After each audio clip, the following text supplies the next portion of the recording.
गुरुराधीश गुरुर्ब्रह्मा गुरुर्विष्णु गुरुर्देवो महेश्वर गुरुर्साक्षात् परब्रह्म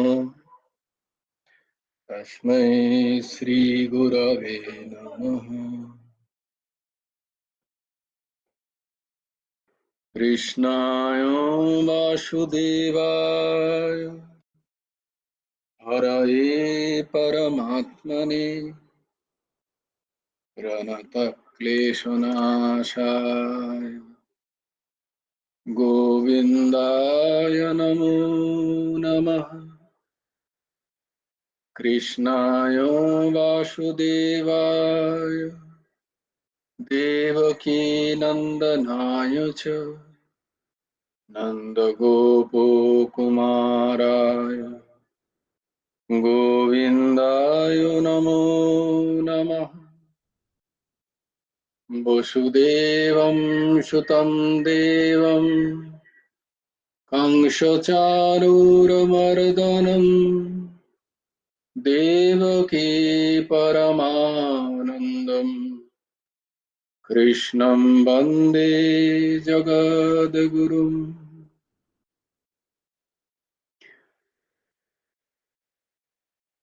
আমাদের নবকুমার চতুষ্পাঠীর ও সর্বেষাং স্বাগতম। সর্বেষাং স্বাগতম, সকলকে স্বাগত প্রার্থনা। আমরা দুটো কথা শিখেছি সংস্কৃতে, সর্বেষাং স্বাগতম, নমো নমঃ।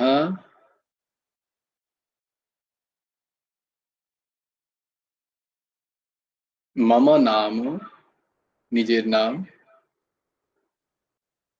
পুরুষদের ক্ষেত্রে পিনাকিহি, আরগহ এরকম হবে। মায়েদের ক্ষেত্রে, নারীদের ক্ষেত্রে সমান হবে।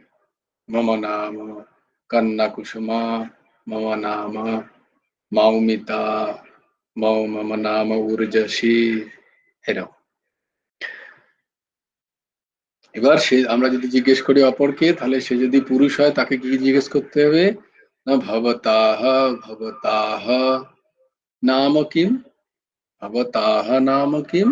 আর যদি নারী হয় তাহলে জিজ্ঞেস করতে হবে ভবত্যাহ ভবত্যাহ নাম কিম, এরকম জিজ্ঞেস করতে হবে। ভবত্যাহ নাম কিম, ভবতাহ নাম কিম, মম নাম অমুক। তেমনি তারপরেই যেটা আমরা জিজ্ঞেস করি, তুমি কেমন আছো, আপনি কেমন আছেন। তো এই আপনি সংস্কৃতিতে পুরুষের ক্ষেত্রে হবে ভবান, আর নারীদের ক্ষেত্রে হবে ভবতী। আর কেমন আছেন হবে কথম অস্তি, কথম অস্তি। ভবান কথম অস্তি বা ভবতী কথম অস্তি। যদি পুরুষদের ক্ষেত্রে হয় তাহলে বলবো ভবান কথম অস্তি, আপনি কেমন আছেন। আর ভবতী কথম অস্তি।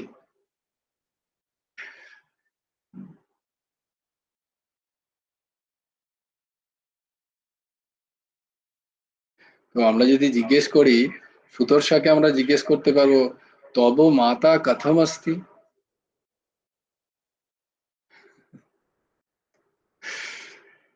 এবার বলতে হবে তাহলে মম মাতা সম্যক अस्मि। আমার মা ভালো আছে। হ্যাঁ বলো, কেমন আছে মা? মম মম মম না, আগে মা কেমন আছে বলো। ওই তো মাই বলে দিয়েছে মম মাতা সম্যক অস্তি। তাহলে মায়ের মাথা হয়ে যাবে। মাই পাশ থেকে বলে দিল। মাকে বলতে হবে যে अहम सम्यक अस्मि, अहम सम्यक अस्मि। বলো। জয় গুরু বাহ বাহ, রাধেশ্যাম। Very good. अहम सम्यक अस्मि। অহম সম্যক অস্মি। अस्मि, वाह वाह वाह, वेरी गुड। আমি ভালো আছি। अहम অহম सम्यक সম্যক अस्मि। অস্মি। আর বেশ, সবাইকে অনেক ভালোবাসা, সবাই আমার খোঁজ নিয়েছে, সেজন্য good, সবাইকে আমার অনেক অনেক ভালোবাসা। বাহ, সব বাহ। ছোটরাই আমার অনেক খোঁজ নিয়েছে, এই তাই আশীর্বাদই সবাইকে আমার কাজে অনেক লাগবে আমাদের। ভালোবাসা। দিদি ভালো থেকো, তাড়াতাড়ি সুস্থ হয়ে ওঠো গুরুদেবের কৃপায়। খুব ভালো হুম। থেকো। জয় গুরু রাধেশ্যাম। ডাক্তারবাবু যেমন যেমন বলবেন সেরকম সেরকম ফলো হ্যাঁ, করো। আর আমি একটা কথা বলি হ্যাঁ বলো। যে এই অপারেশনের পরে আমার যখন খুব কষ্ট হচ্ছিল, হুম মানে অপারেশনের পরপরই প্রচন্ড কষ্ট হচ্ছিল। হুম ভাবছিলাম বোধহয় এটা আর সহ্য করতে পারবো না, যতই বলি। তো তখন নাম করছিলাম। তো হুম এমনই একটা আশ্চর্য ব্যাপার হুম যে এ যে জানো তো যে রাধার আমি তো মনে, মনে করছি, তখন তো মুখ খুলবার অত সহ্য হুম ক্ষমতাই নেই। হুম মনে, মনেই করছি, কিন্তু মনে, মনে অদ্ভুতভাবে রাধা নামটা হচ্ছে, কৃষ্ণ নামটা উচ্চারণ করতে কষ্ট হচ্ছে। মনে, মনে করছি কিন্তু। হুম, কিন্তু রাধা, রাধা, রাধা, রাধা ঠিক মনে হচ্ছে। কিন্তু অত কষ্টের মধ্যে কৃষ্ণ নামটা মুখে নয়, ভেতরে উচ্চারণ হচ্ছে। কৃষ্ণ বাহ, নামটা কিন্তু ১০ বার রাধা করলে তখন দেখছি একবার আমি কষ্ট করে আমি বলতে চাইছি, কিন্তু একবার আমি কষ্ট করে তারপরে কষ্ট হচ্ছে। তখন দেখছি রাধা নামটাই আসছে, তখন রাধা নামই করি। ঠিক রাধাটা মানে এমনি চলে আসছে। মানে মনে হচ্ছে যেন খুব নরম, খুব কোমল ভাবে যেন ওটা চলে আসছে। ঠিক কিন্তু ঠিক। কৃষ্ণ নামটা ওই সময় উচ্চারণ করতে আমার কিন্তু কষ্ট হচ্ছে। আমার খুব খারাপ লাগছিল যে আমি এত ভালোবাসি ঠাকুরকে, কিন্তু হ্যাঁ আমি ঠাকুরের নাম উচ্চারণ করতে পারছি না। কেন হ্যাঁ জানি না, কিন্তু কিন্তু দেখলাম হুম যে পারছি না, তখন দেখলাম তাহলে এইটাই থাক। এই কষ্টটা আমার মুখে আগে করুণাময়ী মা, আমার মাই বোধহয় বেশি করুণাময়ী। হ্যাঁ, তাই জন্য করুণাময়ী মা। হুম, তাই জন্য রাধা সে তোমাকে আদর ও, করছিলেন মা। হুম। ও ছালিয়ার কোনো বিশ্বাস নেই, ওকে বেশি ধরতে হবে না। ও কোনো ঠিক ঠিকানা না, নেই। কষ্ট হচ্ছিল যে তাকেই তো কখন এত আসবে কখন ভালোবাসি। চলে যাবে আমার ওকে ধরার দরকার নেই। ওই রাধা ওই ধরে থাকলে, যেটাকে ধরেছিলে ওকে ধরে থাকলেও আসবেই আসবে। আর এমনি তো টেরা না, তিন দিক থেকে হুম। টেরা।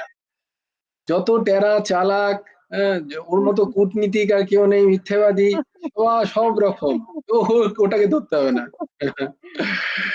আহ, তো যাকে ধরলে কাজ দেখবে, মানে যাকে ধরলে একে ধরেই দেওয়া যায়, তাকে তুমি ধরেছো, এবং সেই তোমার ধরেছো মানে গুরুদেবের কৃপায় তোমাদের হুম, মধ্যেই সেই যুগল কিশোর বাস করছে। তো এই রাধা আমাদের, আমরা রাধা রানীকেই ধরে থাকবো। মাকে ধরে থাকলে বাবা আসতে বাধ্য সেখানে। যাবে না কোথায়? মানে সত্যি বলতে কি জানো তো, আমি সত্যি হ্যাঁ, বলতে কি এতদিন পর্যন্ত আমি রাধা নাম করতাম, কিন্তু রাধার থেকে কৃষ্ণ নাম করতে আমার বেশি ভালো লাগে। মানে হ্যাঁ মনে হতো। কিন্তু দেখলাম যে অত কষ্টের মধ্যে যখন আমার মনে হচ্ছিল যে আমি বোধহয় আর মানে বাঁচতে পারবো না, এই কষ্টটা সহ্য করতে পারবো না, হুম, তখন কিন্তু রাধা নামই আসছে, কম মানে সেই স্রোতের মতন চলে আসছে। কিন্তু বাহ, কৃষ্ণ নাম কিন্তু তখন মানে অনেক পরে কষ্ট করে আমাকে আমাকে ওর মধ্যে কষ্ট করে করতে হচ্ছে। কিন্তু রাধা নামটা যেন আপসেই একদম সেই নরম কেমন একটা অনুভূতি, তোমাকে বোঝাতে পারবো না যে সেরকম হচ্ছিল। অদ্ভুত অদ্ভুত উপলব্ধি, দারুণ উপলব্ধি, দারুণ দারুণ, অসাধারণ। কষ্ট হচ্ছিল, কিন্তু একটু আমার মনে হচ্ছিল না, হয়তো এটাই ঠিক। মাই যখন চায় এরকমই থাক। একদম একদম ওটাই ঠিক। জয় অদ্ভুত। গুরু রাধেশ্যাম। জয় গুরু রাধেশ্যাম, জয় গুরু। নমন। কৃষ্ণই তো নিরন্তর রাধা রাধা জপ করছো। আহ, তুমি কৃষ্ণকে ধারণ করেছো বলেই তোমার মনের মধ্যে রাধার জপ উত্থিত হয়েছে। অদ্ভুত অদ্ভুত উপলব্ধির কথা আমরা শ্রবণ করলাম। ঠিক এইটাই চাই। এই যে, হ্যাঁ, যেখানে কোনো চেষ্টা নেই, প্রচেষ্টা ছাড়াই আহ, আমাদের যখন নাম হয়, আমাদের যখন ভরসা দৃঢ় হয়, সেইটা হচ্ছে বোঝা যায় যে উম, আমরা খানিকটা গিয়েছি, যখন কোনো চেষ্টা নেই, অনায়াস। খুব সুন্দর, খুব সুন্দর, অদ্ভুত। পরম গুরু, গুরুদেবের অপার অহৈতুকী দয়ায় এই নাম প্রস্ফুটিত হয়।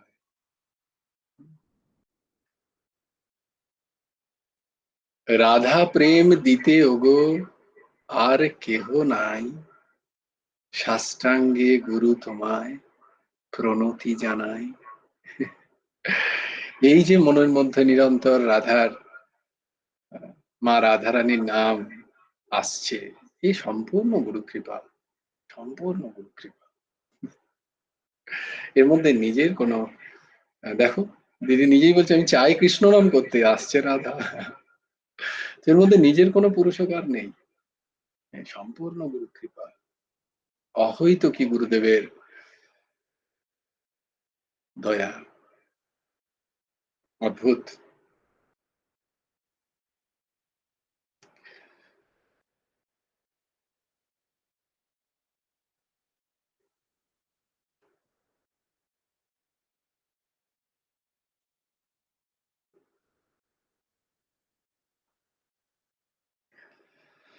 হরি ওম। এই রে, একজন বলছে মহাকুম্ভ, আওয়াজ দিচ্ছে মাঝখান থেকে, বলে এ তো ভাবে এবার অন্য কোথাও যাবে।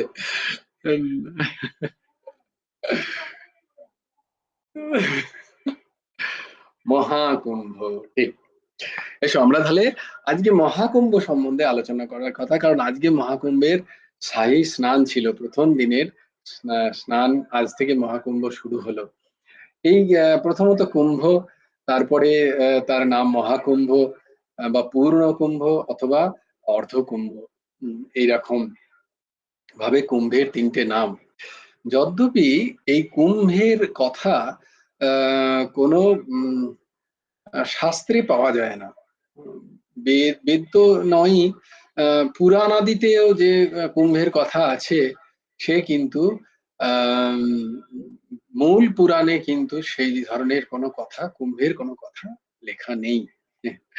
আমরা যে কথাগুলো শুনতে পাই, সেগুলো পরবর্তী পুরাণের কয়েকটা জায়গায়, যেমন স্কন্দ পুরাণে বলা হয় যে ওই যে যখন আহ সমুদ্র মন্থন হলো, যখন ধন্বন্তরী, আহ, আহ, বাবা ধন্বন্তরী যখন অমৃত কলস নিয়ে এলেন, তখন কি করবে না, অসুররা তো স্বাভাবিকভাবেই তারা খুব শক্তিশালী, তাই তারা বলছে যে না, আমরাই নেব কুম্ভ, আমরাই নেব সেই অমৃত, আমরা খেয়ে আর আমাদেরকে কেউ পরাজিত করতে পারবে না দেবতারা কোনোদিন। তখন কি করলেন, একটা কথা আছে যে ইন্দ্র ইন্দ্র তার পুত্র জয়ন্তকে বললেন, ইশারা করলেন যে তুমি ওই বাবা ধন্বন্তরীর কাছ থেকে কুম্ভের ওই অমৃতের কলসটি নিয়ে তুমি দৌড়ো, পালাও, পালিয়ে যাও, এবং এসে তারপরে ঘুরে ঘুরে এসে আমাকে দিয়ে দাও, তাহলে আমি দেবতাদেরই, কারণ ইন্দ্র দেবতাদের মূল, আহ, তিনি দেবতাদের আমি খাইয়ে দেবো, তাহলে যে কারণে এই অমৃতে এই যে এই সমুদ্র মন্থন, সেটা সার্থক হবে। তখন জয়ন্ত কি করলো, সেই ধন্বন্তরী বাবার কাছ থেকে আহ, কুম্ভের কলসটা ছিনিয়ে নিয়ে, অমৃতের কলস ছিনিয়ে নিয়ে দৌড়লো। এরকম ভাবে বলা হয় লৌকিক কথায়, যে তিনি নাকি 12 দিন ওইভাবে দৌড়েছিলেন। 12 দিন দৌড়তে দৌড়তে প্রতি 3 দিন অন্তর একটি একটি জায়গায় তিনি বিশ্রাম নিয়েছিলেন। তো বিশ্রাম যেখানে যেখানে নিয়েছিলেন, সেখানে সেখানে তিনি কুম্ভের কলসটা, ওই অমৃতের কলসও রেখেছিলেন।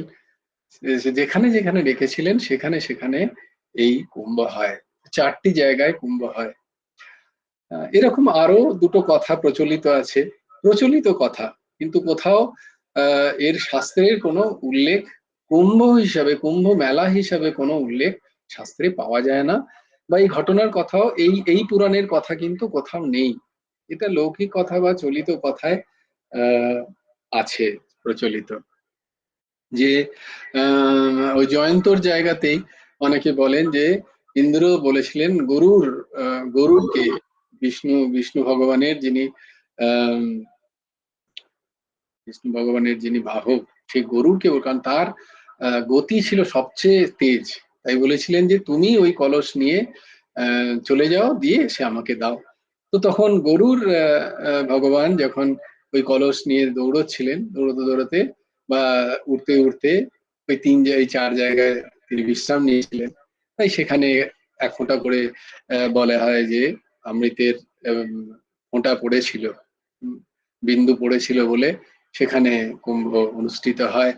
বা অনেকে বলে যে কলসটাই হয়তো একটু গড়িয়ে পড়ে গেছিল, এইরকম কথা। আরেকটা কথা আছে, সেটা হচ্ছে ওই গরুর ভগবানকে নিয়েই, যে আমরা মনে আছে আমরা পড়েছিলাম গরুর এবং কালীয় প্রসঙ্গে, সেই বিনীত মা এবং কদ্রু, কালীয়র মাথা কদ্রু, ওই যে ছল করে বিনীতা মাকে দাসী করে রেখেছিলেন। তো এই দাসত্ব থেকে মুক্ত করার জন্য নাকি গরুর মহারাজ ইন্দ্রের কাছ থেকে লড়াই করে ওই অমৃত কলস যখন আনছিলেন মায়ের কাছে, তখন নাকি এইরকম 4 জায়গায় অমৃতের বিন্দু পড়ে এবং সেই 4 জায়গায় কুম্ভ হয়, এরকম মান্যতা আছে। হ্যাঁ, যাকে এইরকম মান্যতা যেমনই থাক না কেন, এই কুম্ভের কিন্তু এবং মান্যতা এইটাই যে এই যেহেতু এই সময় ওই জায়গায় গিয়ে যদি স্নান করে কেউ, তাহলে তার পূর্বকৃত যত পাপ আছে সব ধুয়ে যাবে এবং সে মোক্ষ প্রাপ্তির যোগ্য হয়ে যাবে। এইরকম মানুষের হিন্দুদের মধ্যে আমাদের সনাতনী পরম্পরায় এরকম মান্যতা আছে বলে এত মানুষ ওইখানে সেই সময়টায় ওই যে সময় গিয়ে স্নান করেন। দেখি এটা তো একটা মান্যতার বিষয় এবং সবাই মানে, এবং তার হয় কি হয় না সেটা তো ভগবানই জানেন। আমাদের কিন্তু জ্ঞান মার্গ বা আমাদের অন্যান্য যে সমস্ত বৈদান্তিক ফিলোসফি এটাকে ঠিক অ্যাকসেপ্ট করে না। যে এবং তার পরবর্তীকালে বুদ্ধদেব ইনি ভগবান গৌতম বুদ্ধদেব, তিনি কিন্তু এর বিরোধিতাও করেন। যদিও তিনি স্বীকার করেছেন যে হ্যাঁ এরকম হয়েছে, মানে হিস্ট্রিতে পাওয়া যায় যে এরকম কুম্ভ মেলা বহু বছর আগে থেকে হচ্ছে। বলা হয় নাকি যে খ্রিস্টাব্দের খ্রিস্টপূর্ব প্রায় ৩,৫০০ বছর আগেও নাকি এরকম সাধু সন্ত মহাত্মারা ওই রকম প্রয়াগে, হরিদ্বারে, উজ্জয়নে এবং নাসিকে, যে 4 জায়গার কথা বললাম, সেখানে তারা জড়ো হতেন এই মাঘ মাসে এবং সেখানে তারা স্নান করতেন এবং জপ সাধনা করতেন, একে অপরের সাথে আলাপ আলোচনা হতো, এই কথা কিন্তু পাওয়া যায়। তো এটা পাওয়া যায় আবার ইতিহাসে, যখন ইউয়ান সাং এসছিলেন। ইউয়ান সাং সম্বন্ধে তোমরা বোধহয় পড়েছো, ক্লাস 6-এ 5-এ আমরা পড়েছি। চীনের যিনি পর্যটক ভারতবর্ষে এসেছিলেন এবং ভারতবর্ষের অনেক ইতিহাসের কথা তার ওই গ্রন্থে পাওয়া যায়। তো তিনিও প্রয়াগরাজে সেই সময় ছিলেন, প্রায় 70 দিন থেকে দেখেছিলেন যে ওই সময় প্রয়াগরাজ, যেটা এলাহাবাদে আছে, যেখানে ত্রিবেণী আছে, গঙ্গা যমুনা এবং ফল্গুর মতো বয় বলা হয় সরস্বতী নদী তার নিচে, সেই ত্রিবেণী তে এই মাঘ মাসে এই মেলা অনুষ্ঠিত হচ্ছিল, তখন তিনি ওইরকম বিশাল মানুষের ভিড় দেখেছিলেন। তো তার সেই গ্রন্থে লেখা আছে। তারপরে মুঘল আমলেও আইনি আকবরীতে এর উল্লেখ আছে। আইনি আকবরীতে হরিদ্বার মেলার উল্লেখ আছে। তো এরকম অনেক হিস্ট্রিতে এইরকম কি বলে গ্যাদারিংস এর জমা হওয়ার কথা লেখা আছে, কিন্তু কোথাও লেখা নেই যে নাম কুম্ভ মেলা বলে। তো তাই জন্য অনেক ঐতিহাসিকরা মনে করেন যে এই কুম্ভ মেলার নামটাই, ট্যাগটা দেওয়া হয়েছে, কিন্তু খুব বেশি দিন নয়, খুব বেশি দিন এর নাম নয়, এরা মনে হয় অনেক ঐতিহাসিকরা তা মনে করেন। কিন্তু মূলত এক তো এই বড় মান্যতা, তার থেকেও বড় বিষয় হলো যেটা, সেটা হলো কুম্ভতে অমৃত পড়েছি কি পড়েনি সেটা বড় কথা নয়। বড় কথা হচ্ছে এই যে স্থানে ওই সময় স্নান, নদীতে স্নানের একটা মাহাত্ম্য আছে। এবার বলবে কেন? না, কারণ হচ্ছে এটা একটা, ওই যে কথাগুলোর মধ্যে একটা কথা এটাও জুড়ে দেয়া আছে যে যখন জয়ন্ত বা গরুর যখন ওই কুম্ভ কলস নিয়ে দৌড়চ্ছিল, তখন বাকি 4 দেবতাকেও দায়িত্ব দেওয়া হয়েছিল কুম্ভর সেই কলসকে রক্ষা করার। সেই দেবতারা হচ্ছেন সূর্যদেব, তার পুত্র শনি এবং চন্দ্র এবং বৃহস্পতি, এই চার দেবতাকে দায়িত্ব দেওয়া হয়েছিল প্রোটেক্ট করার জন্য, বডিগার্ড অফ কুম্ভ কলস, তারা প্রোটেক্ট করতেন এই এই এই মান্যতা অনুযায়ী। কিন্তু তাহলে এইভাবে সেই তখন থেকে বৃহস্পতির এবং চন্দ্র এবং সূর্য, এই তিনটি গ্রহের অবস্থান লক্ষ্য করে জ্যোতিষ মহাবিদরা তারা কি করেন, ওই কুম্ভের দিন এবং ক্ষণ ঠিক করেন যে কখন সাই স্নান হবে।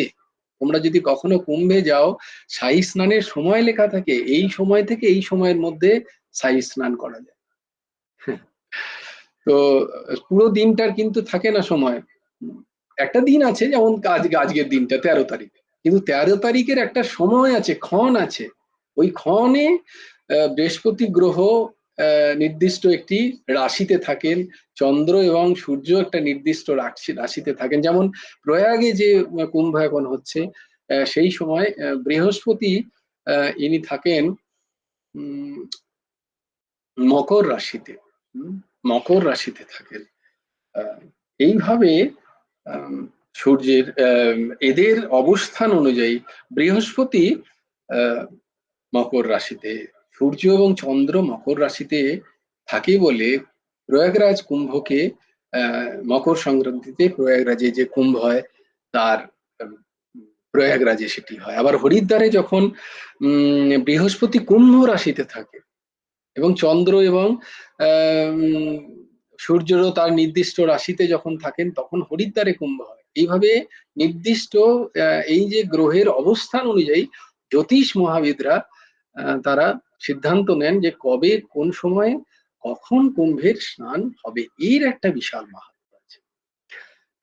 এরম কিরম মাহাত্ম্য, কারণ জ্যোতিষ শাস্ত্র কিন্তু খুব সঠিক শাস্ত্র। কারণ 6টা যে শাস্ত্র আছে আমাদের সনাতনী পরম্পরায়, তার মধ্যে জ্যোতিষ একটা শাস্ত্র। যেমন ধরো এই যে ন্যায়, বৈশেষিক, এই যে শাস্ত্র, জ্যোতিষ একটা শাস্ত্র। জ্যোতিষও একটা জ্যোতিষ মানে যে জ্যোতিষ ফলিত জ্যোতিষ দেখছো সেগুলো নয়, আংটি পড়া হাত দেখা ওই জ্যোতিষ নয়। জ্যোতিষ মানে ওই গ্রহ নক্ষত্রের ঠিক ঠিক তার ক্যালকুলেশন পরিষ্কার বলে দেওয়া যায়, একদম এক একটা ঘটনা। জ্যোতিষ এতই প্রখর, যারা জ্যোতিষ পড়াশোনা ঠিক ঠিক করে করেন, তারা তারা কিন্তু ফলিত জ্যোতিষকে খুব একটা মান্যতা দেন না।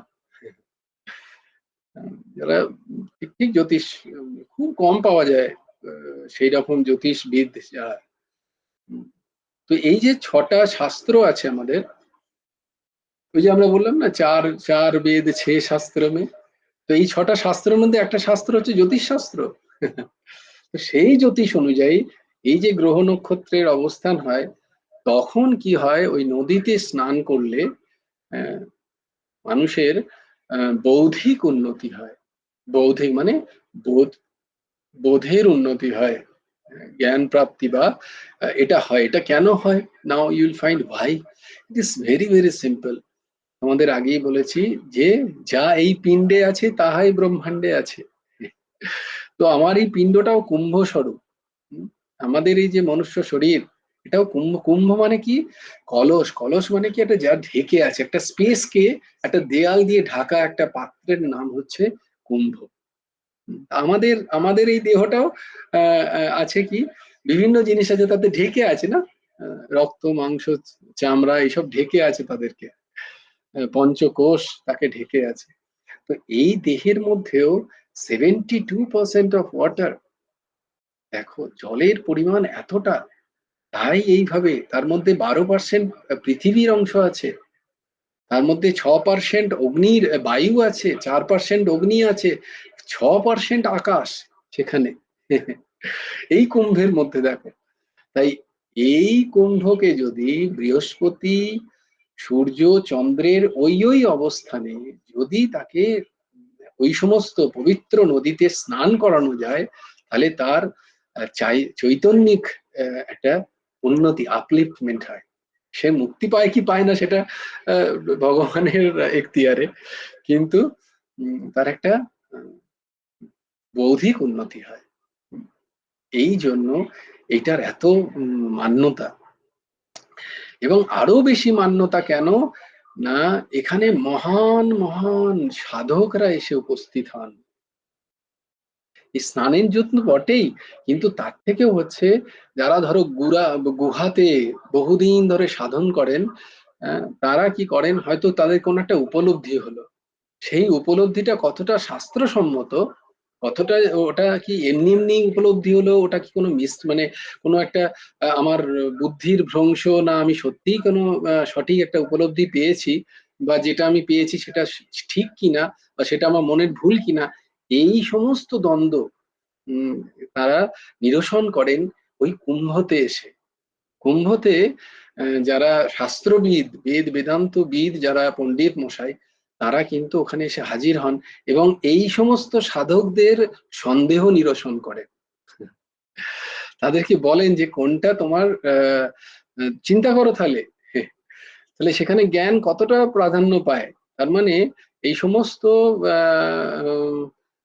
যে সমস্ত সম্প্রদায়ের সাধক যারা সেই সময়, তাই সেই সমস্ত সম্প্রদায়ের ধারক এবং বাহক হয়ে যান, মানে মহন্ত হয়ে যান, তাদের ওরকম বোধ থাকে, তারা বোধ সম্পন্ন মহাপুরুষ, তারা ওই সমস্ত সন্দেহের নিরসন করেন। তার মানে বস্তুত কুম্ভ মেলা একটা সমস্ত এইসব মহান মহান সাধক, মহান মহান ঋষি, মহান মহান সন্ন্যাসী, তাদের একটা মিলন ক্ষেত্র, তাদের ধার্মিক আলোচনা, তাদের সিদ্ধ স্তরের আলোচনা, তাদের যে উপলব্ধির অনুভূতির সেখানে খোলাসা করেন তারা ওখানে বসে। একটা মণ্ডলী হয় বিভিন্ন জায়গায়, তোমরা তুমি যদি যাও, তাই কুম্ভ গিয়ে শুধু স্নান করে এলে কুম্ভের কিন্তু সে ফল পাওয়া যায়, কিন্তু সেটা তো মান্যতার বিষয়, কিন্তু সব থেকে ভালো যদি কুম্ভের ফল নিতে হয়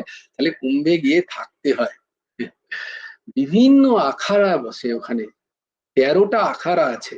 আখাড়া মানে হচ্ছে, এটাও একটা দিক সনাতনী পরম্পরায়, যে আমরা আমাদের এই পরম্পরাকে রক্ষা করার জন্য সমর্থ কিনা, সেই সামর্থ্যের প্রকাশ হয় এখানে এসে।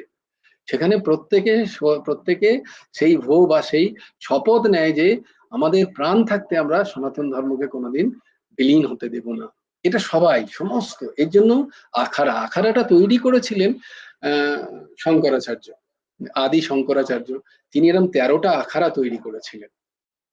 13টা আখাড়ার বিভিন্ন নাম, আমি তোমাদের কয়েকটা নাম বলে দিচ্ছি। যার মূল মূল যে নাম সেগুলো: নিরঞ্জনী আখাড়া, জুনা আখাড়া, নির্বাণ আখাড়া, মহানির্বাণ আখাড়া, অটল আখাড়া, তারপরে আবাহন আখাড়া, আনন্দ পঞ্চায়েতি আখাড়া, এইরকম অনেক আখাড়া। তাদের তাদের মধ্যে কিছু 7টা আখাড়া হচ্ছে সন্ন্যাস আখাড়া, 3টে বৈষ্ণব আখাড়া, আরো উদাসীনের আখাড়া। আখাড়া মানেই হচ্ছে যেখানে শুধু পূজা আর্চা নয়, সেখানে মানুষ নিজেকে তৈরি করছে। আখাড়া মানে তো ব্যায়ামাগার বলা হয় না আখাড়া, তো এটা হচ্ছে সেই নিজের ব্যায়ামাগার, যেখানে সমস্ত আহ, সাধু মহাত্মারা নিজেদের তৈরি করছেন, যদি দরকার কোনোদিন হয় আমরা সনাতন ধর্মকে রক্ষার্থে আমরা সদা তৎপর সেখানে। আর সেটা শুধু যে কথায় নয়, এরকম হয়েছে অনেকবার। নাগা সন্ন্যাসীরা লড়াই করে মুঘলদের আগ্রাসন থেকে বিভিন্ন মন্দিরকে বাঁচিয়েছেন। তারা একবার তারা বহু বলিদান দিয়ে ইংরেজদের এক জায়গা থেকে হাঁটিয়ে দিয়েছিলেন, তাদের সামনে, তাদের গুলির সামনে দাঁড়িয়ে। কারণ তারা তো সিদ্ধ মহাপুরুষ, তাদের তো কোনো দেহ ভাব নেই, তাই তাদের দেহ বিসর্জন করতেও তাদের কোনো কষ্ট হয় না। তো এইরকম কিন্তু তারা, এই একটা দিক কুম্ভের, এটাও একটা দিক। ওই আখাড়া সবাই নিজের উপস্থিতি সেখানে মানে দেন যে আমরা আছি সেখানে। নির্মোহী আখাড়া, দিগম্বরী আখাড়া, নির্বাণী আখাড়া, মহানির্বাণী আখাড়া, এরকম বিভিন্ন আখাড়া, বড় উদাসীন, নয়া উদাসীন, এরকম অনেক, নির্মল পঞ্চায়েতি আখাড়া, প্রচুর আখাড়া আছে। তাই জন্য দেখবে মহাকুম্ভের আগে, যদি তুমি মহাকুম্ভকে ফলো করো কোনোদিন, আগে সেখানকার, এখন তো এই কুম্ভের একজন প্রধান থাকেন। তো তিনি কি করেন, এই আখাড়াদের মহন্তদের প্রথমে জমি বন্টন করে দেন কুম্ভে। ধরো কুম্ভ হবে মহাকুম্ভে, সেখানে জমি বন্টন করা হয়। তারা গিয়ে সেখানে জমি পূজন করে আর বিশাল বড় বড় টেন্ট লাগান। তুমি গেলে সেখানে সেই আখাড়ার নিয়ম অনুযায়ী তুমি যদি থাকতে চাও, তাহলে সেখানে খাওয়া থাকা কিন্তু ফ্রি, নিঃশুল্ক, তুমি থাকতে পারবে। কল্পবাস, এটাকে বলে কল্পবাস করা। আর একটা হচ্ছে এই কল্পবাস, যারা সংসারী তারা কি করে, তাদের ওই সংসারের জনিত পাপকে ধোয়ার জন্য তারা ওই 1 মাস বা 1.5 মাস ঘর থেকে বেরিয়ে গিয়ে সংসারের কোনো কর্ম না করে একটা টেন্ট বা একটা তাঁবু খাটিয়ে সেখানে তারা কল্পবাস করেন। নিজেরাই রান্না করেন, নিজেরাই ওখানে খান এবং ওইখানেই শয়ন করেন। এরম কল্পবাস এটাকে বলা হয়। অনেক সংসারী পরিবার তারা কিন্তু নিজেদের ঘরে থাকেন না তখন, এবং তারা আবার তাদের যারা আত্মীয় স্বজন তাদের আহ্বান জানান এবং বলেন সেটা খুব পুণ্যবানের কাজ যদি কোনো কেউ এসে তাদের ওই তাঁবুতে থাকে এবং তারা যদি তাকে সেবা এবং সেবা করতে পারে, মানে খাদ্য দিতে পারে বা তার শয়নের ব্যবস্থা করে দিতে পারে এরকম। কারণ আমি জেনেছিলাম এই দাস যখন একবার গেল, যখন প্রথমবার এলাহাবাদে, তখন আমার এক ইউপির বন্ধু, সে তার শ্বশুর বাড়ির সবাই ওরকম কল্পবাস করছিল। তো আমাকে বলেছিল তুই ওখানে চলে যা, আমি বলে দিচ্ছি শ্বশুর মশাইকে, ওরা আছে সব কল্পবাসে, তোর কোনো অসুবিধা হবে না, স্নানও খুব সুন্দর হবে। আর তা সে জানতো না যে আমি খালি একদিনের জন্যই যাচ্ছি স্নান করার জন্য। তো বললো ও হো, তুই তো একদিনের জন্য ঘুরতে যাচ্ছিস, দেখো কথাটা কিরকম টোনটিং আর কি। তো ঘটনা এটা, কুম্ভেতে যদি শুধু স্নান করার জন্য যায় ওরা এরকম বলে, ও ঘুরতে যাচ্ছিস, ঘুরতে গিয়ে কি লাভ, এরকম। কুম্ভে যদি যেতে হয় ওই থাকতে হয়, ওখানে সন্ত মহাত্মা দর্শন করতে হয়, বিভিন্ন আখাড়ায় আখাড়ায় গিয়ে তাদের প্রবচন শ্রবণ করতে হয়, তাদের মধ্যে যে মণ্ডলী হচ্ছে, বিভিন্ন তর্ক হচ্ছে শাস্ত্র নিয়ে, শাস্ত্র তর্ক, সেগুলো শ্রবণ করতে হয়। ওই হচ্ছে কুম্ভের মূল জিনিস।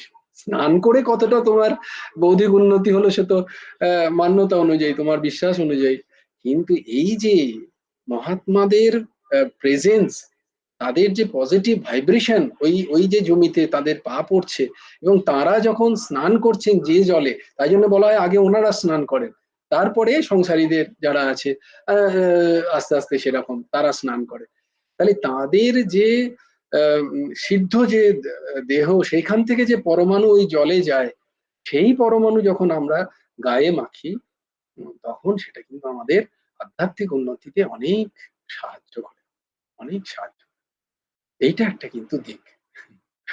তো এক তো গ্রহের দিক, এক তো দ্বিতীয়ত সেই মান্যতা, আর তৃতীয়ত স্বাভাবিকভাবেই যে সমস্ত নদীর কথা বলা হয়, যেমন ধরো গঙ্গা, হরিদ্বারে গঙ্গা, তোমার প্রয়াগরাজে ত্রিবেণী, গঙ্গা, যমুনা এবং সরস্বতী, তোমার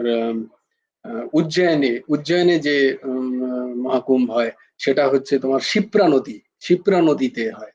আর নাসিকে যে মহাকুম্ভ হয় সেটা গোদাবরী।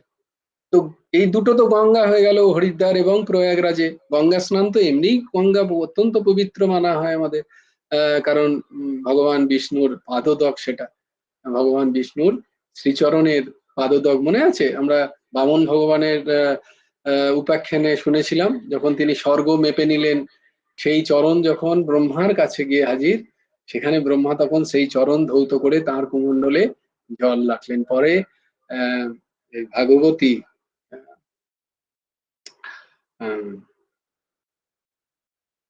যাকে, সেটা একটা বিশাল গঙ্গার অবতরণের কাহিনী। তো সেইখান থেকে কিন্তু মা গঙ্গার উৎপত্তি।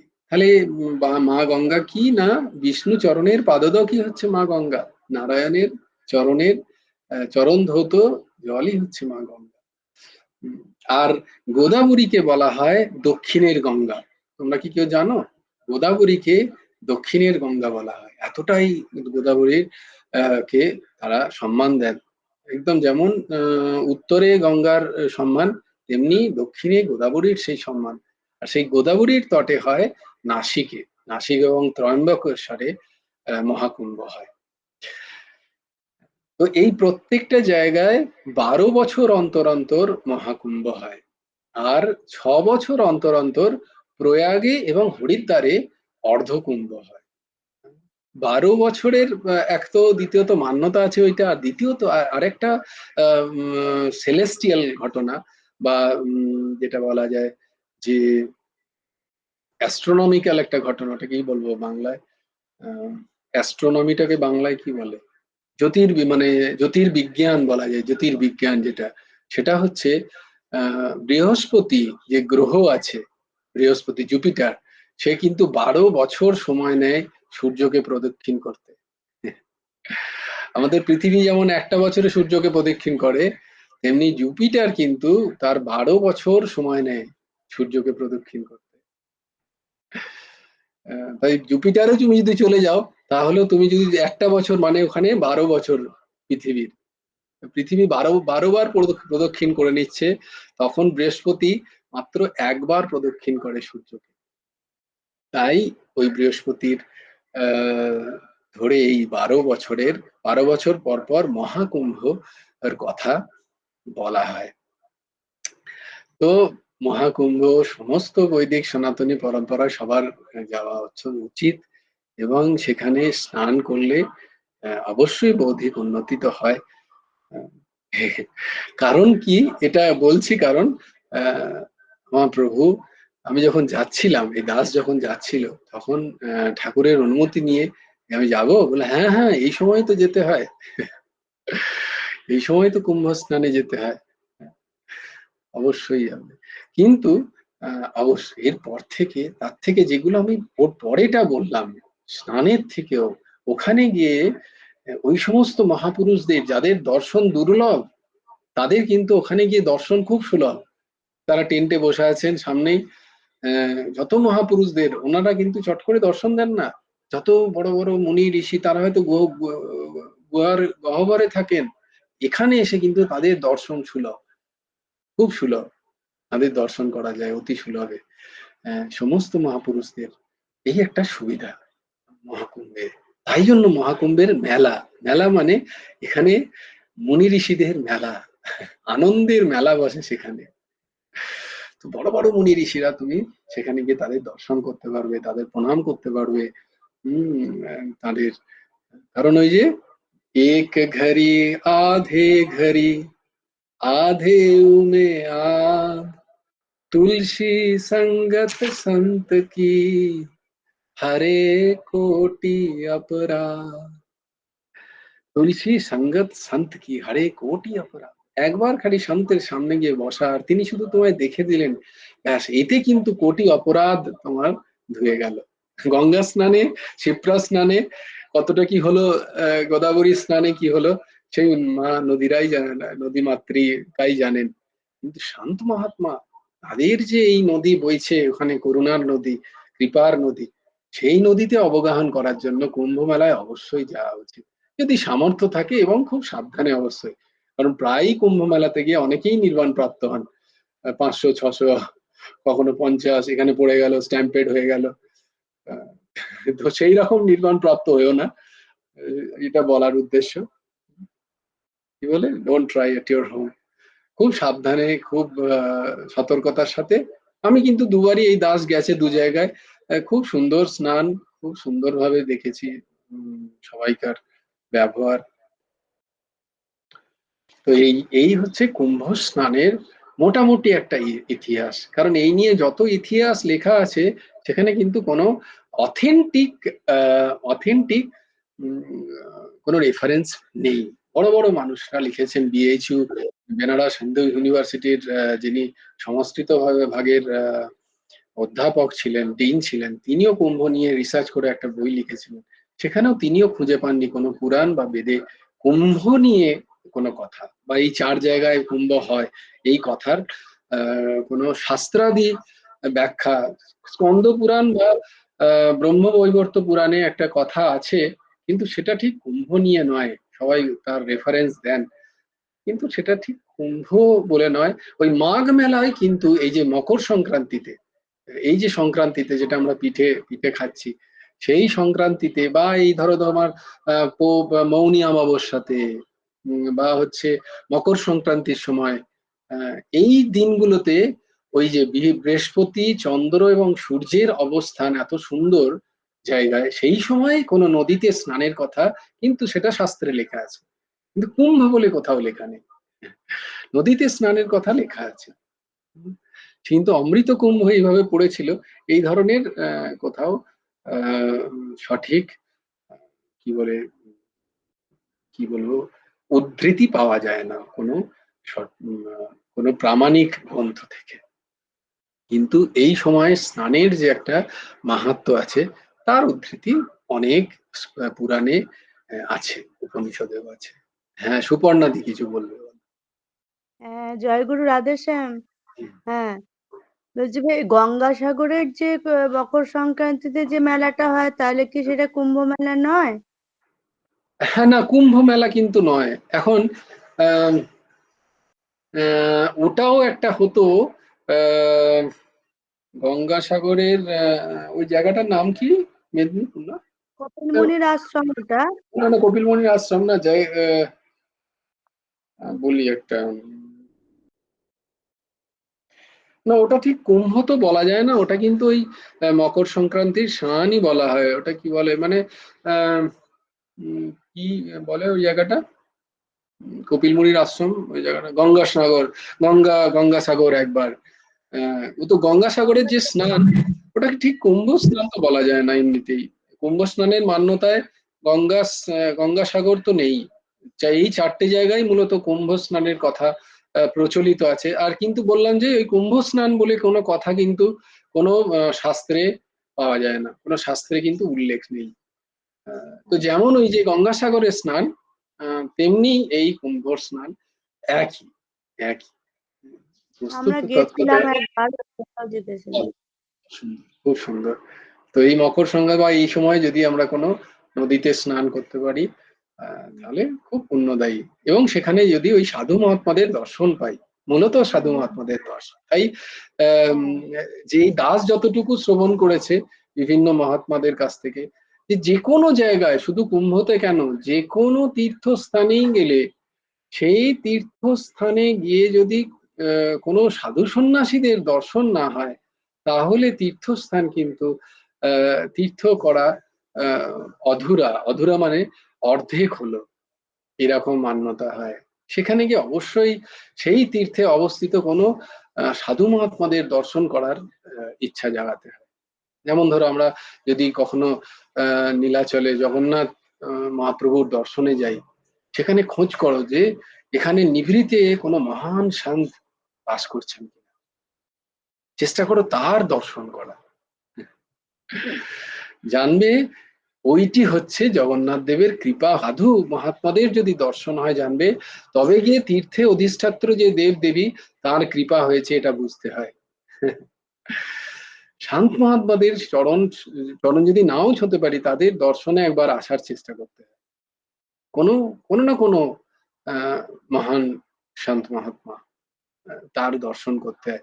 এমনটি আমি এক মহাত্মার প্রবচনেই শুনেছি, যে চেষ্টা করবে যে কোনো তীর্থস্থানে গেলে, যেমন গঙ্গাসাগরে যাচ্ছ, চেষ্টা করো কোনো আহ জিজ্ঞেস করার, বা যদি আগে থেকে জানো যে সেরকম সিদ্ধ মহাত্মা সেখানে আছেন, হাজির হচ্ছেন, সেখানে আখাড়া তৈরি করেছেন, তার তার দর্শন করার চেষ্টা, দরকার হলে ঘন্টার পর ঘন্টা অপেক্ষা করো, কিন্তু তার দর্শন করে এসো অবশ্যই। স্নান তো নিশ্চয়ই করবে, আমি মানা করছি না, কিন্তু মহাত্মাদের দর্শন করে। এই জন্য এই দেখো, নাগা সন্ন্যাসীদের আগে দেয়া হয়, এবং সমস্ত সংসারী বাবাদের মানে যারা যান, তাদের দর্শনের জন্য ব্যারিকেড করে দেয়া হয়, কারণ তাদের দর্শন মাত্রেই কল্যাণ। কারণ তার দর্শন পাওয়া যায় না, না, তারা তো দেখো কখন আসেন, কোথায়, তারপরে কোথায় কোথায় কোন পাহাড় গুহারে গিয়ে নিরন্তর তারা ভগবান চিন্তায় দিন কাটাচ্ছেন। সব সিদ্ধ মহাত্মা তারা, তাদের দর্শন কত কল্যাণদায়ী আমাদের মতো সংসারী মানুষদের। তাই তাদের দর্শনের চেয়ে কুম্ভর একটা সব থেকে বড় পাওনা। হ্যাঁ, রমাদি কিছু বলবে? রাধেশ্যাম, বলছি তো গঙ্গা স্নানে আমি একবার গিয়েছিলাম গঙ্গাসাগরে। ও বাহ, বাহ। নিয়ে ওখানে যখন স্নান করে আমি ওই গোপাল সহস্রনামটা পাঠ করছিলাম, হুম বুঝলে, নিয়ে ওই আশেপাশে তো প্রচুর সাধু সন্ন্যাস সব চান করছেন। হুম নিয়ে আমাকে জিজ্ঞেস করছেন মা, মানে হিন্দিতেই জিজ্ঞেস করছেন যে মা তুমি কি পড়ছো। হুম নিয়ে আমি বললাম এটা আমার গুরুদেবের লেখা, আমাদের গোপাল সহস্রনাম। হুম। বলছে বাহ বাহ, বহুত বহুত আচ্ছা। যাকে যে এইটাই করতে পেরেছি, এইটাই অনেক আর কি। মানে ঠিক। বাবাকে প্রণাম করে গেলাম, বাবা বলছে হ্যাঁ মা, কথাতেই আছে সব তীর্থ বারবার, গঙ্গাসাগর একবার। গঙ্গাসাগর খুব একবার। কষ্ট করে গিয়েছিলাম, যাই হোক হয়েছিল, মানে ইয়ে করা, স্নান করা। বাহ বাহ, খুব ভালো। তো এইরকম একটা মান্যতার উপরে, কিন্তু তার উপরে এই যে সংস্কৃতির সনাতনী পরম্পরা, সনাতনী যে ধারক বাহক হয়ে আছে কুম্ভ মেলা, সেইটা খুব প্রয়োজন। কারণ এরকম বহু মানুষ, বহু উচ্চকোটির মহাত্মা তারা ওখানে হাজির হন, তাদের মধ্যে আলাপ আলোচনা হয়, ধর্মকে আগে কিভাবে নিয়ে যায়, তাকে প্রতিষ্ঠা আরো সুদৃঢ়, তার কালিমাগুলো কিভাবে দূর করা যায়। এবং ওই যে এইটা হয়, এটা আমি আহ এই দাস পড়েছে সদ্গুরু সঙ্গে, শ্রী শ্রী শ্রীল বিজয় কৃষ্ণ গোস্বামীজির সদ্গুরু সঙ্গে, তাকে যখন তিনি যখন নিজেকে প্রতিষ্ঠা করছেন বস্তুত প্রয়াগরাজেই, তখন তিনি লিখছেন, বলছেন তার কুলদানন্দ ব্রহ্মচারী মহাশয়কে যে এই হচ্ছে জায়গা যেখানে বড় বড় মহারিষিদের তুমি দর্শন করতে পারো, এবং তিনি নিয়ে নিয়ে গিয়ে দর্শন করাচ্ছেন তাকে। দেখ কাকে বলে মহাপুরুষ মহারিষি, এরকম চিনতে পারা যায় না, মহাত্মা ছাড়া তাদের চিনতে পারবো আমাদের, আমরা কি করে চিনতে পারবো যে কে সিদ্ধ স্তরে আছেন, কে। তো তিনি ওইভাবে চেনাচ্ছেন তাকে। হচ্ছে এখানে এই মহাকুম্ভর মূল উদ্দেশ্যই হচ্ছে ওইটাই, যারা গহ্বরে সাধন, মানে যারা একান্তে সাধন করেন, তাদের উপলব্ধি তারা ঠিক ঠিক হচ্ছে কিনা, তারা ওই তাদের আখাড়ার যে মহন্ত, এই যেমন যে বিভিন্ন আখাড়া বলছি না, এই প্রত্যেক আখাড়ার একজন করে মহন্ত আছেন। যেমন ধরো এই জুনা আখাড়ার মহন্তের খুব নাম তোমরা শুনতে পাবে, অবধেশানন্দ গিরিজি মহারাজ। উনি প্রবচন করেন, খুব সুন্দর ভাগবত আদি প্রবচন করেন। এই জুনা আখাড়ার উনি হচ্ছেন মহন্ত। তো উনি কিন্তু ওই কুম্ভতে অবস্থান করেন গিয়ে। তো তার কাছে তার তার আখাড়ার যত সাধক আছে, তারা গিয়ে তাদের সন্দেহ নিরসন করেন। উম, ধর্মের ব্যাপারে, নিত্য অনিত্য বস্তুর বিষয়ে বিবেক নিয়ে অনেক আলোচনা হয় সেখানে। এছাড়াও কুম্ভ চলছে তো, ওখানে কিন্তু নিরন্তর নয় ভাগবতী কথা, নালে রাম কথা, নালে কিন্তু রামচরিত মানুষ, কেউ না কেউ কোনো না কোনো আখাড়ায় মহাত্মারাও পাঠ করেন, আবার যারা কথাবাচক আছে তারা গিয়ে কথা শোনান। সবাই কিন্তু এই এই জন্য এখন নিরন্তর সেখানে নাম হচ্ছে, তার মানে গোটা অ্যাটমসফিয়ারটাই, অত অত বড় বিশাল একটা জায়গার আহ, তার পরিবেশটাই নিরন্তর নাম কথা। তুমি দেখলে সেখানে তোমার পাপ বোধটাই থাকবে না, কোনো মানে অন্য কিছু করার বোধই থাকবে না, যদি সেই লাভ নেওয়ার ইচ্ছাতে যারা যায়, তারা ওই শান্ত মতবাদে দেখলেই একদম মন বিভোর হয়ে যায়। আহ, তো দেখো, ওইটুকু সময় তো তুমি কি করছো, অবগাহন করছো কি না, একটা সুন্দর সময় তোমার যাচ্ছে। তো এই আর কি। তো কুম্ভের এই এই একটা মাহাত্ম্য, এই জন্য কুম্ভতে সবাই যান, তারা সেখানে এই সাধু মহাত্মাদের দর্শন করেন, তাদের থেকে নতুন ঊর্জা নিয়ে আসেন, মানে নতুন শক্তি তারা পান সেখানে গিয়ে। যুগে যুগে মানুষ সেই জন্য যাচ্ছেন। এটাই হচ্ছে কুম্ভের মূল উদ্দেশ্য। এবং তোমাদের বোধহয় খানিকটা মহাকুম্ভ কি এবং অর্ধকুম্ভ কি সেটাও বোঝাতে পারলাম, যে 12 বছর অন্তর অন্তর এই 4 জায়গায়, কোথায় কোথায়, হরিদ্বার, প্রয়াগ, উজ্জয়ন এবং নাসিক। হরিদ্বার উত্তরাঞ্চলে, এখন প্রয়াগ আছে ইউপিতে, উত্তরপ্রদেশে প্রয়াগরাজ, এলাহাবাদ, ওটাই এলাহাবাদ প্রয়াগরাজ, যেখানে গঙ্গা, যমুনা এবং সরস্বতী। আচ্ছা, দারুণ একটা জায়গা, ওই যে যেখানটায় সঙ্গম, সেখানে একটু দেখতে পাবে যে যমুনার জল তো একটু, কালিন্দীর জল তো একটু কালো, আর গঙ্গার সাথে এসে মিলছে, একটা ক্লিয়ার লাইন আর কি, এদিক থেকে এতর থেকে ওতর একটা লাইন, অদ্ভুত লাগে দেখতে ওই জায়গাটা। আর এই দাস ওইখানে গিয়েই স্নান করার সুযোগ হয়েছিল, ঠিক একদম ওইখানটাতে, খুব সুন্দর। এবং বলে নাকি মা সরস্বতীও নাকি নিচে দিয়ে বইছেন, এরকম মান্যতা আছে। তো ত্রিবেণী। তো এটা একটা। আর হচ্ছে উজ্জয়নে শিপ্রা নদী আছে, শিপ্রা নদীর তটে হয়। আর হচ্ছে নাসিকে গোদাবরী নদীর তটে নাসিকে হয়।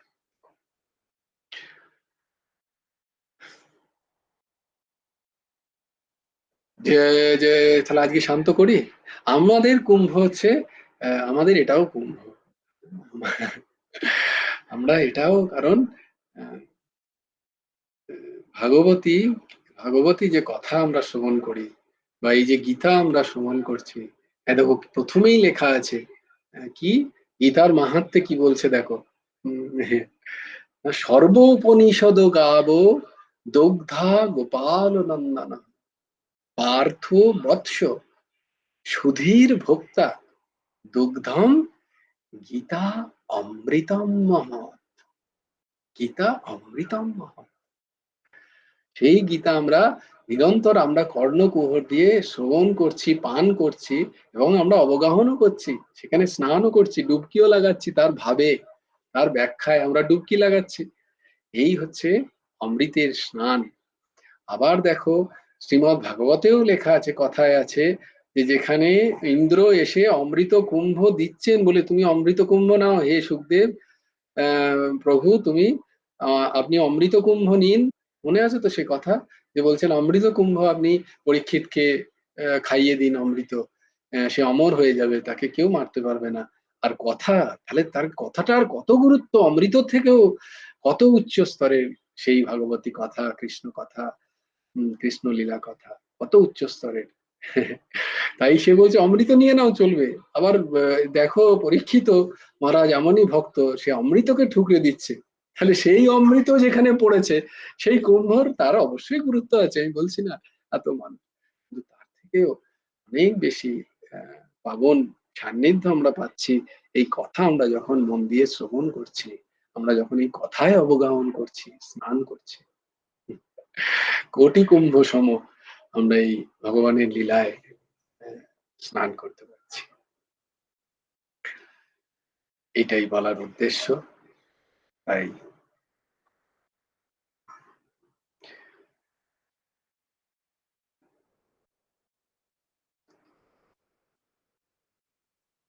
চরণ দাস নামে এক বৈষ্ণবীয় সন্ত হয়েছিলেন, তার কবি হয়েছিলেন। তো তার এক শিষ্যা ছিলেন, তার নাম ভুলে যাচ্ছি। তো তিনি একটা জায়গায় গাইছেন। হ্যাঁ বাবা বল। সহজ ভাই জি।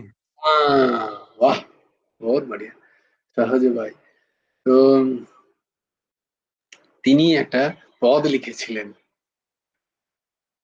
সেই পদটা তোমাদের গিয়ে বলে আজকের ভাও এখানেই সমাপ্ত, এখানেই বিশ্রাম হবে। তো সেই সহজ ভাই তিনি একটা পদ লিখছেন, सांस सांस तीरथ बहे, सांस सांस तीरथ बहे, जाके सैजू नाय, जाके सैजू नाय, पाप पुण्य दो उजरे, पाप पुण्य दो उजरे, हरिपद पहुंचा जा, सांस सांस तीरथ बहे, जाके सैजू नहाय, और पाप पुण्य दो उजरे, हरिपद पहुंचा जा। তো বলছে শ্বাস শ্বাস তীরথ বহে, বলে প্রত্যেক শ্বাসে প্রশ্বাসে আমার তীর্থ বইছে না, ভগবান নাম হচ্ছে, প্রত্যেক শ্বাসে প্রশ্বাসে ভগবানের নাম উচ্চারিত হচ্ছে আমার। শ্বাস শ্বাস তীরথ বহে, যাকে সাইজু না, যেখানে সৈজু মানে ওই যে সৈজু বাই বলছে, যেখানে সৈজু নাহায়, না মানে চান করে, স্নান করে, অবগাহন করে, যে নামের যে নামের বহিত ধারায় সৈজু নিরন্তর স্নান, সেই বহিত ধারা কি, মানে শ্বাসে নিঃশ্বাসে তার চলছে নাম, সেই নামের প্রবাহিত ধারায় সৈজু স্নান করছে। তারপর কি বলছে, পাপ পুণ্য দো উজরে, বলে শুধু পাপ উজরে, কুম্ভতে গেলে কি হবে, তোমার পাপ তো ক্ষয় হবে কিন্তু পুণ্য তো অর্জন হবে।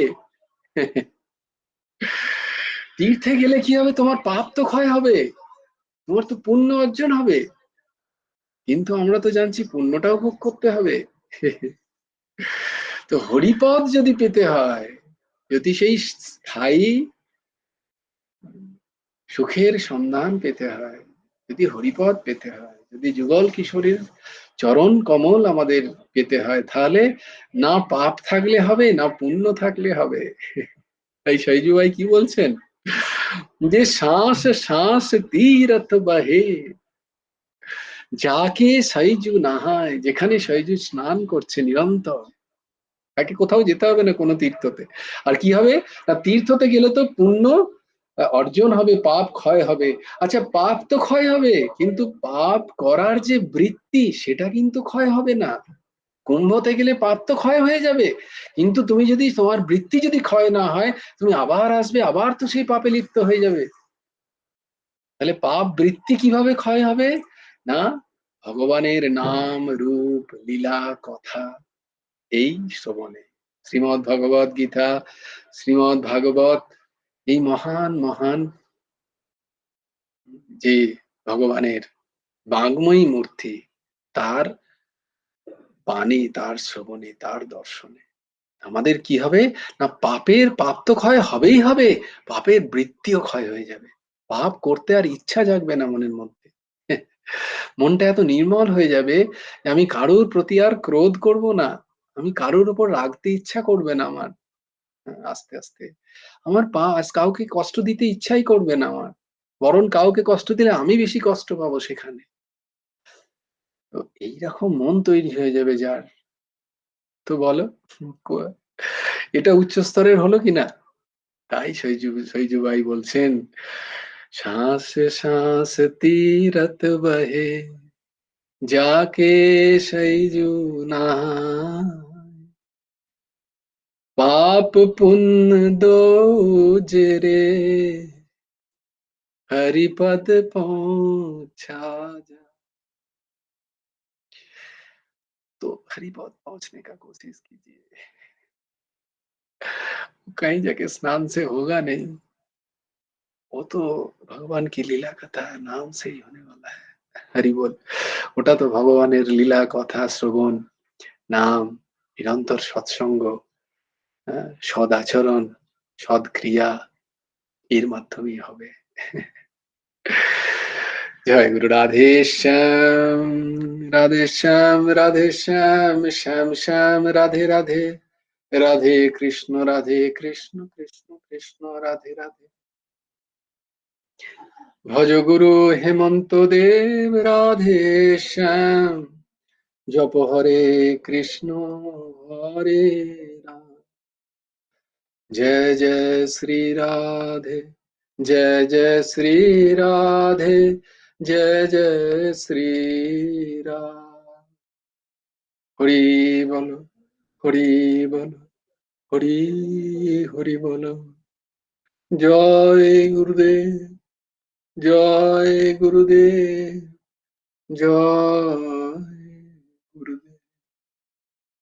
जय जय परमंश ठाकुर শ্রী শ্রী হেমন্ত দেব। এই দাসকে যদি তোমরা শ্রবণ করো, যদি বিশ্বাস করো এক ফোঁটাও, তাহলে বলবো কোথাও যেতে পারো কি না পারো, গঙ্গা স্নান হোক না হোক, বছরে একটা বার অবশ্যই চেষ্টা করবে, যত কষ্টই হোক, রামচন্দ্রপুর এই গোলক ধামে গিয়ে সেখানকার ধুলোতে অবগাহন করা। তোমাদের শ্রীচরণে আমার বারবার কোটি দণ্ডবত প্রণাম। জোরি যুগ পানিতে বলি তোমরা অবশ্যই করো।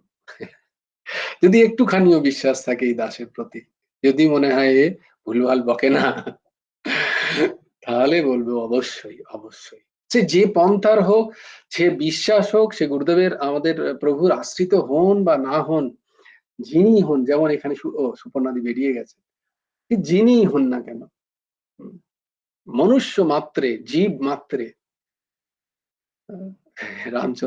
রামচন্দ্রপুরের ওই ভূমি অবশ্যই তোমরা চেষ্টা করো। আমার এই দাসের অনুরোধ মেনে চেষ্টা করো। জয় গুরু রাধেশ্যাম। অর্ঘ বলো। জয় গুরু রাধেশ্যাম। এই জয় গুরু রাধেশ্যাম, তুমি কোথায় থাকো বলো তো, মাঝে মাঝে চলে যাও। দাঁড়াও আগে, অর্ঘ দাদা কিছু বলছে, বলো। হ্যাঁ আগে ও বলেনি, ও রাত হচ্ছে। হ্যাঁ ঠিক, আগেও বলে নি, ভেরি গুড। বলো। এই তোর ওই ওই কবিতাটা একবার বল না, সেই কবিতাটা যে বড় হয় কি বললি, সে দারুণ কবিতাটা ছিল। ওই কবিতাটা কি ছিল? আরেকটা কবিতা আছে আমার কাছে, ও আরেকটা কবিতা আছে তোমার কাছে? আচ্ছা তাহলে সেটা বলো তো। বলছি। হুম, হ্যাঁ একটু ভেবে নিল। হ্যাঁ একটু চিন্তা করে দেখো, অসাধারণ। আঁকতে পারি নীরেনা চক্রবর্তী, আঁকতে পারি গেলাস বাতি, আঁকতে পারি চোখ থালা, আঁকতে পারি থালা, আঁকতে পারি অচিনপুরে রাজকন্যের মালা, কিন্তু তোমার ভতে তো নেই বুদ্ধি এতটুক, তাই আমাকে আঁকতে বললে রাজকন্যের মুখ। আঁকতে পারি চক্ষু তাহার, আঁকতে পারি নাক, নকল চুলে লুকিয়ে রাখা মস্ত বড় ঠাক, ঠোঁটের পাশে দিয়ে বানিয়ে তোলা টিল, কিন্তু সবটা মিলিয়ে মুখ আঁকাই তো মুশকিল। অপূর্ব, অপূর্ব, অপূর্ব, দারুণ দারুণ। দারুণ সুন্দর হয়েছে, খুব সুন্দর।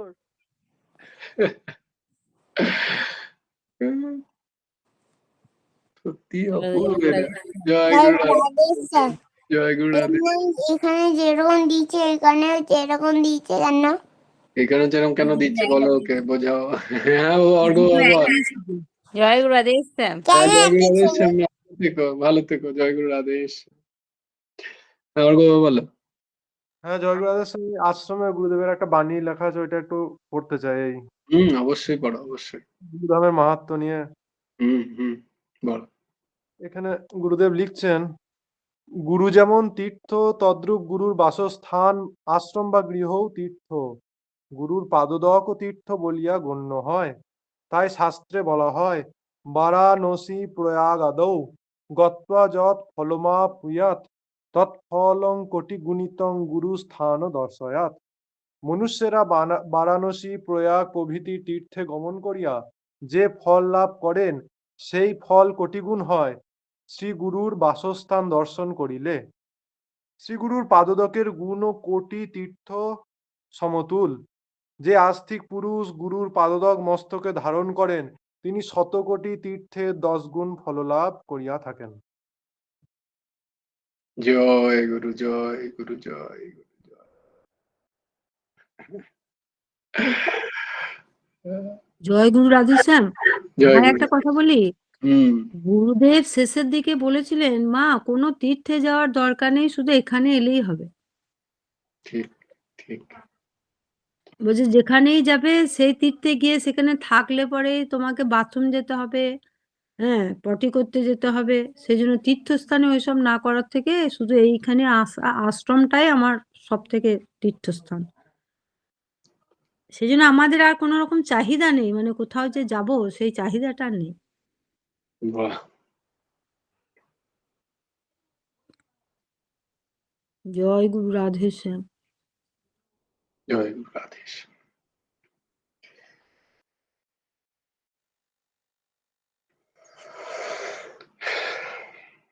বেশ, সবাই ভালো থেকো, সুস্থ থেকো। জয় গুরু রাধে স্যার। জয় গুরু রাধেশ। হ্যাঁ, বলছে এই অর্ঘ্য বাবাকে বলো ওইটা একটু দিয়ে দিতে ইয়েতে গ্রুপে আমাদের এই চতুষ্পাটি।